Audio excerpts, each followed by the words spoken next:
And how big a crash could we be looking at? It's going to be the worst in your lifetime. I've had some pretty big ones in my lifetime. It's long. It's going to be the biggest in my lifetime, and I'm older than you. No, it's going to be serious stuff. It's going to be big. My mission is to try and save as many people as I can before we have the next downturn. The thing is that the next crash will be 40% from the top, because that's how bubbles burst. And I've studied bubbles. If anybody has studied bubbles more than me in history or demographics, I'd love to argue with them. No, that's your specialty. When you were younger, in the 70s, one of the things that set you on this mission was that you had jobs that you did work that made a significant amount of money. And this kind of collapsed inward, and you saw how fragile that can be. Am I on pace with that? You are absolutely correct. That's exactly what happened. I share that with you. You bet. I just didn't know better. I've been told by my parents, that life is fragile, and I just fell into a very, very good deal. I made an awful lot of money at an awfully young age, and you are absolutely correct. I just squandered it. Instead of saving it, instead of preserving it, instead of doing things that God wants you to do with it, I spent it all. Just like you just couldn't get it. I was a terrible shepherd of that money that was given to me. Yeah, it was just terrible. And as I shared, I got married to my wife, and within 6 months of getting married, I went from being on top to being on the bottom. I mean, just the economy just collapsed around me, and I got caught up in it. And I just virtually lost just about everything we had, and I said I would never ever allow that to happen again. We've been in a debt bubble, and the trouble with debt bubbles is when they come down like an avalanche. You've got a passion for this, to see people out of debt. I see a passion because I see people who have worked all their lives, and they get down to the end of their lives where they're going to spend their golden years. They're going to go walk the Great Wall of China. They're going to go paint the French countryside.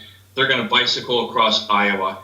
And it turns out that it's just an elusive dream, that they haven't put enough. No one told them what you needed to do. And it's truly, truly sad. Harry, is this the start of the big sell-off that you've been predicting?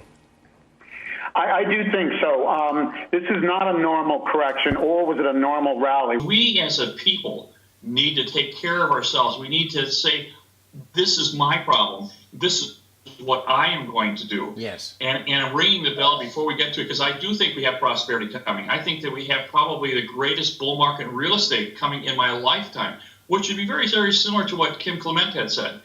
You know what's funny? Another thing Kim was stating, I was listening to a tape of him last night, and it's on the spiritual level, but that the church had gotten ahead of itself. They want all this extreme stuff. I've even done this. I'm guilty of it.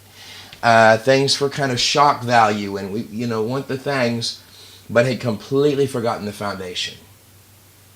Mm-hmm. And in a financial sense, if you do that too, like you were just stating, this, and this, and I want $5, $6 coffees a day, there is nothing. There is no foundation. There is no foundation. Yeah, and that's what we're finding in America, is we need to find that foundation. No one knows when this is going to happen. We're getting to extremes. You can see extremes in the stock market. I mean, goodness gracious, how on earth can we have zero interest rates for 10 years? 10 years. The ancient Sumerians 5,000 years ago had higher interest rates than what we have now. Martin Armstrong says we're at the lowest interest rates in 5,000 years. And if that's not an extreme, I don't know what is. I mean, how is this possible that we can do that? And it's just caused people to think, well, I can afford an awful lot at 1%. If I only have to pay back 1% interest, I can afford an awful lot. And the municipalities across the world have just gorged on debt. We have so much debt. We have gone beyond what we had in 2007 and 2008. Instead of learning our lesson,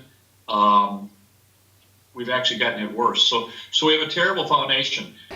We've had financial problems in America, let's use America, every 4 to 7 years since the beginning of the Republic.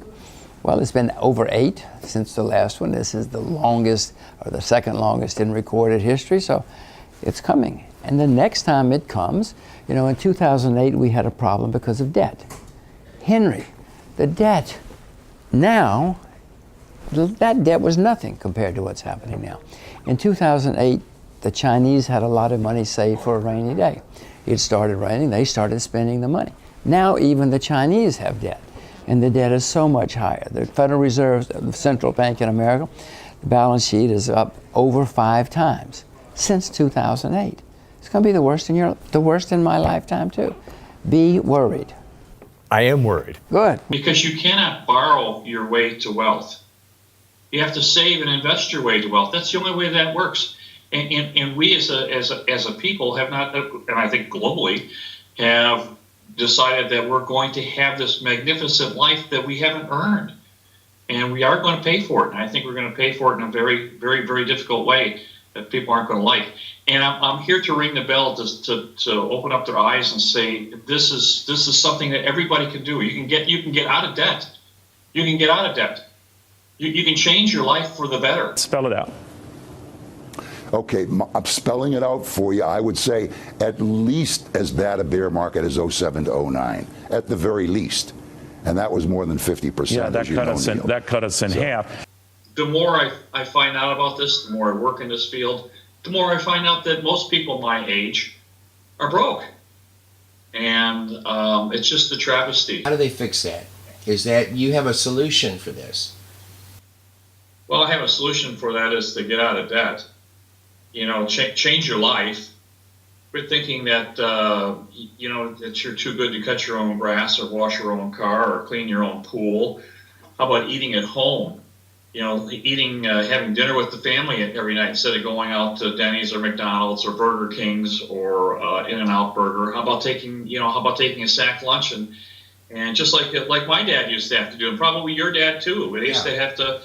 You know, they took a lunch bucket to work. The crash should become 40%. I've done extensive research over the whole last century, every major stock bubble, and when they burst, the first crash tends to be 40% in 2.5 to 3 months. That means if we break this point and cannot hold it anytime in the next, days or weeks, then we could be down to 14,000 on the Dow by late April. And that's why I'm telling people this is not something to break that line, and we're down to with. 14,000 by April. Harry Dent, thank you very much, sir. So we're living in the moment, and of course, I work in finance, and you find out that people have just financed their lives to the maximum. Tell me about this book that you have. I was really at the bottom, and I told my wife, I'm never going to allow this to happen to us again. And we worked as a team. We worked really, really hard. We saved our money, and every time that we had some money, we bought an investment property that generated cash flow for us. Consequently, I never had any money. You know, we wouldn't buy a TV. We wouldn't buy a new car. I think I shared my poor wife drove the same car for 17 years. Same car. So whenever we had any money, we would take a down payment and go buy a property. Friends used to make fun of us because, we wouldn't go out to a restaurant. We wouldn't go spend $100 at a French restaurant. I wouldn't buy the biggest TV available. And, we tried to we watched DVDs. We tried to stay at home. It was really good. I mean, we ate at home. We had the kids at home. We stayed at home. It was really wonderful. And whenever we had any money, we went out and invested it. For years, I would help people put the strategy together, and finally just put it down into book form and said, if you just do, this is not rocket science. I mean, this is not. I mean, look at me. I'm the one that had a fortune slip through my fingers. So I'm not the smartest guy in the room. I'll tell you that. If you just do it, you just follow it, it just gives you financial freedom. It's not that hard. It's just the fact of doing it, paying attention, working very hard for 7, 8, 9 years, and then your life just changes. I mean, it just changes for the better because it takes all that financial stress out. Respect for you for putting stuff like this on the air because a lot of the media don't want to hear it now. I've written several articles for Barron's. They don't want to hear about things like this. They think that they can prevent bear markets by not writing about them if there's an indication of them. I'm out trying to do this and try and change people's lives. My mission is to change people's lives. I think we can do that. I think we have an opportunity to do that, and I think it can easily be done. Having control over your investments like real estate will do, rental real estate, gives you a sense of freedom that I just, it's kind of hard to explain. But you lose all fear, meaning that if the economy crashes, if you lose your job, unfortunately, things happen, you still have a rental income. You have money coming in every month. And that is very powerful. It's not to be maybe underestimated. In my opinion, it's so much so that I just enjoy every day more so because I don't ever have any concern about the stock market crashing, about losing my job. I don't want to, but I'm not really that concerned about it any longer. And if you employ the strategy that is in Michael's book, and over a 7-year period of time, you build up your portfolio, you'll have a rental income of $5,000 to $10,000 per month. For most people, that's quite a good income. For me, it is. In 7 years, people will be able to create wealth beyond their wildest dreams for themselves, their kids, their grandkids, their great grandkids. Generational wealth will be made in the next 6-7 years for sure. I just feel that in my heart. So we just want to bring that out. I want people to change their lives.